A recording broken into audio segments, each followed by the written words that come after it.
तो दोस्तों, Donald Trump को नोबेल पीस प्राइज नहीं मिला।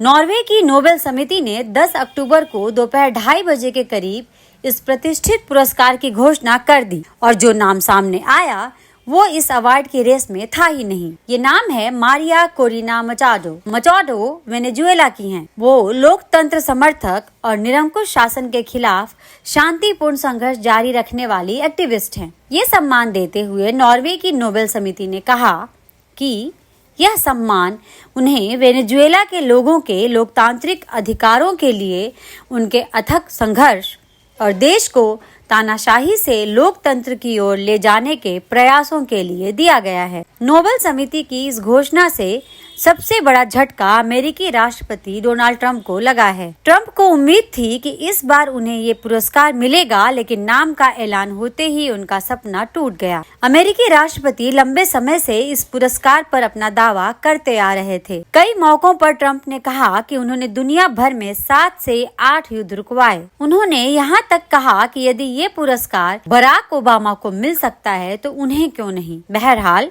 नोबेल शांति पुरस्कार पाने की ट्रंप की हसरत इस बार पूरी नहीं हो पाई है। भविष्य में क्या होता है इसके बारे में अभी कुछ नहीं कहा जा सकता, लेकिन एक्सपर्ट्स पहले से ये मानकर चल रहे थे कि ट्रंप को नोबेल शांति पुरस्कार मिलने की संभावना बहुत क्षीण है, क्योंकि नोबेल समिति जिन मानकों पर ये पुरस्कार देती है उस पर ट्रंप पूरी तरह से खरे नहीं उतरते। दरअसल अपने दूसरे कार्यकाल का पद संभालने के बाद ट्रंप ने ऐसे कई फैसले किए जो नोबेल पुरस्कार पाने की राह में बाधा बने। विश्व स्वास्थ्य संगठन पेरिस जलवायु समझौते से बाहर निकलने के लिए उन्होंने एग्जीक्यूटिव आदेशों पर हस्ताक्षर किए। उन्होंने अंतर्राष्ट्रीय टैक्स समझौते को नहीं माना।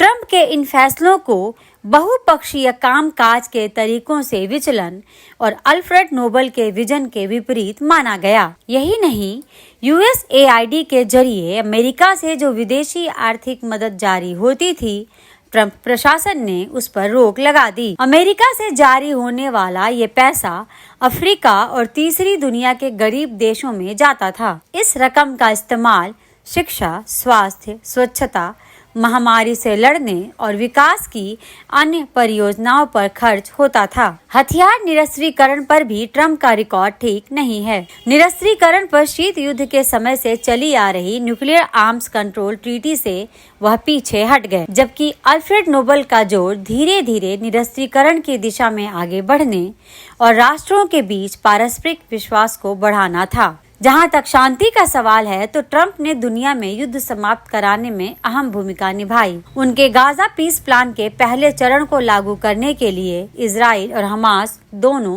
तैयार हो गए, जिसे अमेरिकी राष्ट्रपति की एक सफलता के रूप में देखा जा रहा है। ट्रंप के 20 सूत्री प्लान में सीज फायर, गाजा में मानवीय मदद का पहुंचना, फिलिस्तीनी कैदियों और इजरायली बंधकों को छोड़ना शामिल है। लेकिन ट्रंप के इस प्लान की आलोचना भी हो रही है। कहा जा रहा है कि पीस प्लान तैयार करने में फिलिस्तीन के लोगों को शामिल नहीं किया गया और यह पीस प्लान समस्या की असली जड़ को खत्म नहीं करता। यही नहीं, ट्रंप की कई घरेलू नीतियां अमेरिकी लोगों को पसंद नहीं आई हैं। वे इसके खिलाफ सड़कों पर उतरे हैं। विरोध प्रदर्शनों को दबाने के लिए उन्हें कोलंबिया, कैलिफोर्निया, टेनेसी और अन्य जगहों पर नेशनल गार्ड की तैनाती और अमेरिकी विश्वविद्यालयों में फिलिस्तीन समर्थकों पर कार्रवाई करनी पड़ी। जाहिर है कि ये सारी चीजें नोबेल कमेटी के सामने रही होंगी और उसने ट्रंप को नोबेल शांति पुरस्कार के लिए उचित और योग्य उम्मीदवार नहीं पाया होगा। दोस्तों, हमारे इस वीडियो को लाइक, शेयर और चैनल को सब्सक्राइब जरूर करें। धन्यवाद।